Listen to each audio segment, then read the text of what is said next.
Hello again, and thanks for tuning into our blog once more. As I begin today, I'd like to ask you to be praying for friends and family members who work in the healthcare field, particularly those in our hospitals, from doctors and nurses, techs, the people who are cleaning the facility, people at the front desks who are admitting people. Everyone I've heard from describes the situation in hospitals as crazy. Please pray for their protection. Pray that they soon begin to see their personal protection equipment replenished so they can work with a sense of safety.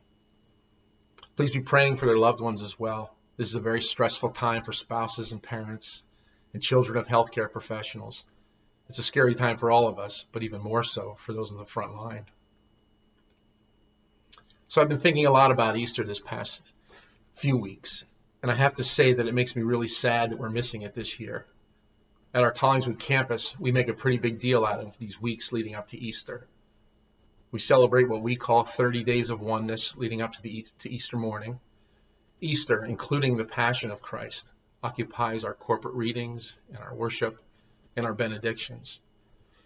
But this year, so far, everything has been canceled or postponed, and no one knows where we will be on April 12th. So I was thinking about Easter, and I came across the story of Peter denying Jesus. You know the story.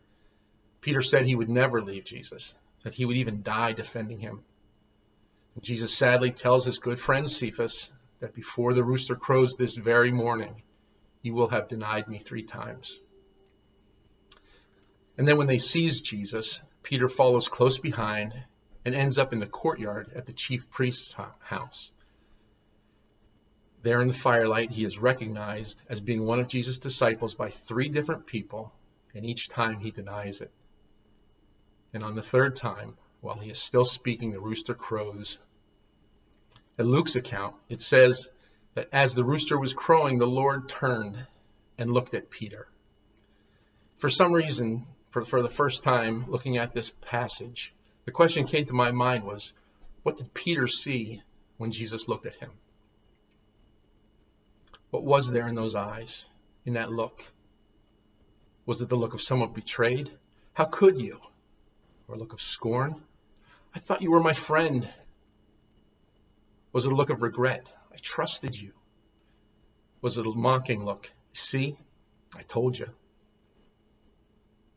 There was a time in my life when I could have seen all of those expressions in Jesus' eyes. But I can't see Jesus like that anymore. I believe that what Peter saw in those eyes was compassion, even sorrow. Not sorrow for himself, but sorrow for his friend, Peter. I think that in that quick glance, what Jesus would communicate to his friend is, I know that was hard. That was quite a fall for you, Pete. I'm so sorry you had to go through that. Now you say, what does any of that have to do with COVID ID or a hope over fear blog post? And I say, that's a good question.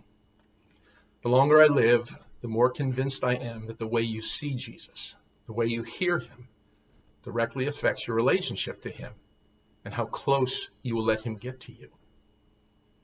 So when we read things like the Sermon on the Mount, if you see Jesus as a new lawgiver, which he is, and you picture Moses with stone tablets on a fiery mountain demanding that we gouge out our eye or cut off our hand for any infraction, that will color everything else you hear as you listen to this sermon.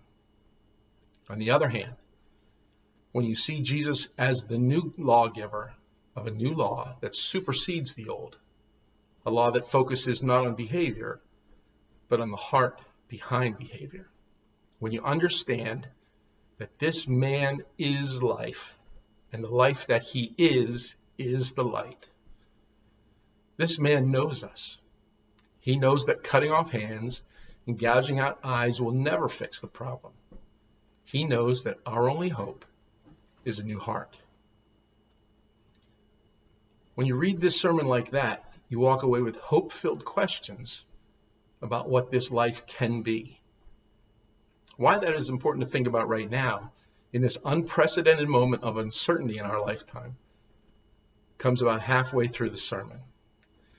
Chapter 6, Jesus tells the audience on that hillside not to be anxious. 6 times in the span of 9 verses, he uses the word anxious. He tells us not to be anxious, and then he uses birds and flowers to illustrate his point. Seriously? And right in the middle of that passage, he says, "But if God so clothes the grass of the field, which today is alive and tomorrow is thrown into the fire, will he not much more clothe you, O ye of little faith?" Now, depending on how you see Jesus, how you hear him, that can be quite an indictment. You can hear the disappointment in his voice, you can catch it in his tone. His piercing eyes cause you to turn away in shame, and you know you've blown it again. And now, to top it all off, you have to be anxious about not being anxious. But let me let you in on a little secret that's hidden in our English translations. That phrase, "O you of little faith," is actually a compound word. It's a single word made up of 2 words shoved together. It's the word oligopistos. A literal translation would be little faith. This word is used only by Jesus in the Bible. He uses it 4 times in the book of Matthew and once in Luke's account of the Sermon on the Mount. It would appear that Matthew is telling us that this is a pet name that Jesus used for his disciples. It's not a term of indictment, but a term of endearment. He uses it here in the sermon. He uses it when the disciples wake him out of a sound sleep in the middle of a lake, in the middle of a storm of seismic proportion, when they all know that they're going to die. He wakes up and says, "Why are you afraid, little faiths?" He uses it again when Peter realizes that he is standing on water, and the gravity of the situation starts to sink in. Get that? And he does what everyone does when they try to walk on water. He sinks. And Jesus is right there with an outstretched hand, and he says, "Little faith, why did you doubt?" He uses it one more time when he's trying to teach his disciples, but all they can think about is that they didn't bring anything to eat. And he says, "Little faiths, why are you talking about bread?" This is not Jesus rebuking his beloved friends, but acknowledging before them, in their own ears, who they are. One of the most comforting verses in the Bible for me is Psalm 103:14. So when I say to myself and to others a lot, "For he knows our frame, he remembers that we are dust." Of the 2 of us, he and I, only one of us was there on that day when he formed our father Adam from the dust. And he remembers the day. Let me illustrate the point I'm trying to make.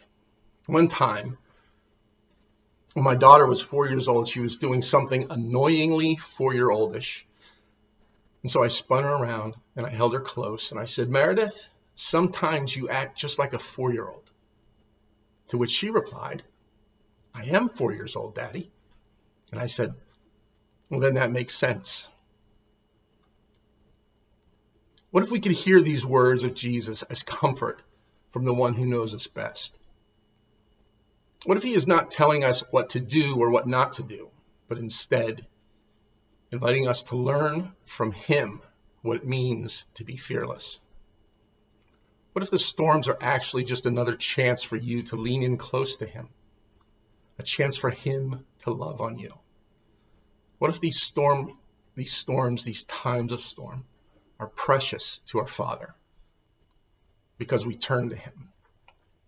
Let me encourage you during anxious times, not just this one, but all of your anxious times. Do not focus on not being anxious. That's a treadmill you'll never get off. Instead, lean into him. Let the storm be the thing that pulls all of your attention away from everything but the one who can save you. Peace to you.